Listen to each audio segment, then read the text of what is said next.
தமிழால் தரணிக்கெல்லாம் தொண்டு செய்து தமிழுக்கு பொருள் கண்டனான். உன் அருளுக்கு வழி தெரியாமல் அலைகின்றேன் ஐயா. அலையும் என் உள்ளத்துக்கு நீ ஆறுதல் கூறும் நன்னாள் என்னாலோ அறிகிறேனப்பா, அறிகிறேன். என்ன பாட்டி தனியா உட்கார்ந்துகிட்டு நீயே தானாவே பேசிக்கிட்டு இருக்க?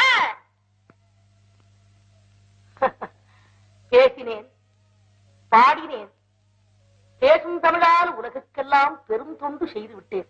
அடோ சாமி, தமிழால உலகத்துக்கெல்லாம் பெரும் தொண்டு செஞ்சிருக்கா? நீ ரொம்ப படிச்சிருக்கன்னு சொன்னு. பாலும் தேனும் பாகும் பருப்பும் இவை நாளையும் தந்து சங்கத்தமிழ் 3ஐயும் வாங்கியேனப்பா. வாங்கியதை குற்றமற கற்றேன், கற்றதையும் உற்ற இடத்தில் எடுத்து ஓதினேன். சரியா போச்சு. உன்ன போல இன்னொரு பாட்டி என்னதான் தெரிஞ்சுக்கிட்டாலும் உலகத்துல எவ்வளவு